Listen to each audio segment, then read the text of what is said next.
እንኳን ደስ ደስ አላችሁ። እኔ ከምንም በላይ ያስደሰተኝ የሀይሚ ይሳቅ ነው። ቅዱስ ደግሞ ዛሬ ከየት ተገኝቶ ነው?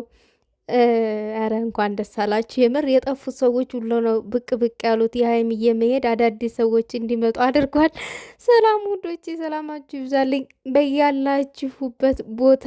የኛ ቅማምኛ ንግስታችን ብቅ ብላልናለች። ከጠፋችበት ጥፍትፍት ብላ ትንሽ ተጨናንቀን ነበረ። ለአብዛኛው ሰው ደግሞ ደስታን ፈጥሮ ነበረ።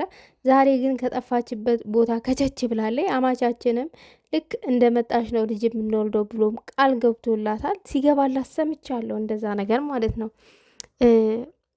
ግን ዛሬ በቦታው አልተገኘም። ቦሌ ላይ እንግዲህ የተገኙት እነ ናቲ እንዲሁም እነ ፍጹም ምናምን እነ ቅዱስ ናቸው የተገኙት።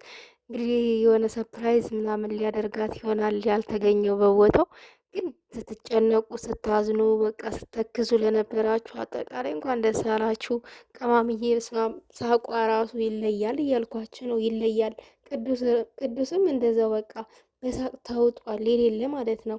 ያው ቅዱስ ሁልጊዜም ከቅማምዬ ጋር ቢኖር ቢመጣ ምናምን ደስ የሚላችሁ ሰው ነው አብዛኞቻችሁ ማለት ነው።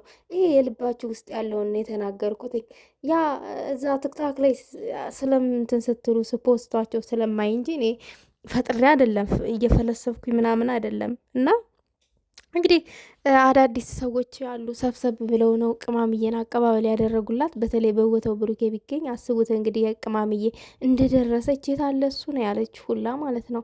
በቃ የዝን ያክል የሚነፋፈቁ ሰዎች ናቸው ለመለየት ጥረት የሚያደርጉት፣ እንደዚህ እየተነፋፈቁ ከዛ ሲለያዩ እየተለቃቀሱ ከዛ እንደገና ደግሞ ወደ ሀገር ሲመለሱ የታለች የታለ ብለው በናፍቆት እንደዚህ ጠብ ለሚሉት እኮ ነው የሚጣሉ። ተው እንጂ አትጣሉ፣ አትጣሉ።